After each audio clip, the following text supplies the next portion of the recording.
Hello guys, কি অবস্থা সবার? আবারও চলে এলাম আরও একটি নতুন ভিডিও নিয়ে। আজকের ভিডিওতে আমরা কথা বলবো বহুল জনপ্রিয় একটি কার্টুন ক্যারেক্টার রুদ্রাকে নিয়ে। তুমি এই ভিডিওতে ক্লিক করেছো মানে তুমি কখনো না কখনো রুদ্রা কার্টুন দেখেছো, কিন্তু তোমরা কি জানো রুদ্রা নামের কোনো ছেলে বাস্তবে ছিল কিনা, এবং থাকলেও তার সাথে কি হয়েছিল?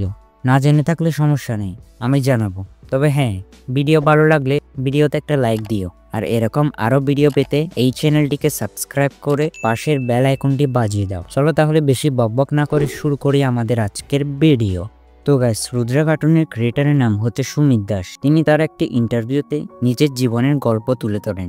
তিনি বলেন যে, আমি যখন আমেরিকার লস অ্যাঞ্জেলস ইউনিভার্সিটিতে পড়াশোনা করি, তখন আমার এক ক্লাসমেটের নাম ছিল রুদ্রা, যে আমাদের সাথে পড়াশোনা করত।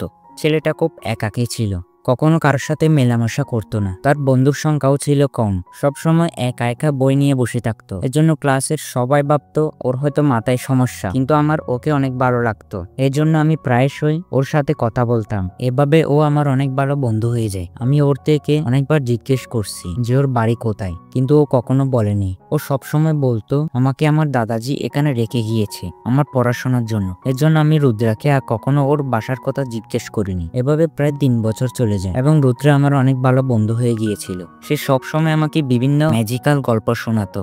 এভাবে একদিন হঠাৎ রুদ্রা আমাকে বলে যে, বন্ধু আমি তোমাকে কিছু একটা বলতে চাই। আমি সম্মতি জানানোর পর সে বলে, আমার নাম হচ্ছে রুদ্রা সিং চৌহান। আমি সান সিটি নামক একটি ম্যাজিক্যাল শহরে থাকতাম। ওইখান থেকে আমি পড়াশোনা করার জন্য এখানে এসেছি। আমাদের শহরের প্রায় সবাই ম্যাজিক জানে, এমনকি আমিও ম্যাজিক জানি। তুমি চাইলে আমি তোমাকে ম্যাজিক করে দেখাতে পারি। এরপর আমি হেসে ফেলি এবং রুদ্রাকে বলি, এসবও আবার হয় নাকি? তখনই আমার একটা জরুরি কাজ পড়ে যায় এবং আমি রুদ্রার বাড়ি থেকে চলে আসি। কাজ শেষে আমি আবার রুদ্রার বাড়ির দিকে রওনা হলাম, কারণ আমার মনেও খুব আকাঙ্ক্ষা ছিল জাদু দেখার জন্য। কিন্তু আমি ওর বাড়ি গিয়ে দেখলাম রুদ্রা মৃত মানুষের মতো পড়ে আছে। বুঝতে আর বাকি রইল না যে সে আর এই পৃথিবীতে নেই। আমি পাশে টেবিলে রাখা একটি ডায়েরি দেখলাম, যেটা ছিল রুদ্রার পার্সোনাল ডায়েরি, যেটাতে রুদ্রা সান সিটির সমস্ত গল্প লিখে রেখেছিল।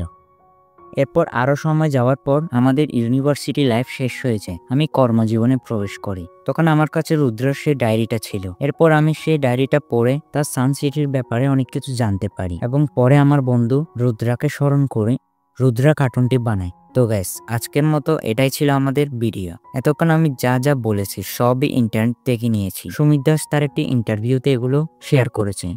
তোমাদের কাছে ভিডিও কেমন লাগলো অবশ্যই কমেন্টে জানিও। আর কারা কারা রুদ্রা কার্টুন দেখো এবং ফেভারিট এটাও কমেন্টে জানিও। দেখা হবে পরবর্তী ভিডিওতে। ততক্ষণ পর্যন্ত ভালো থেকো, সুস্থ থেকো। আল্লাহ হাফেজ।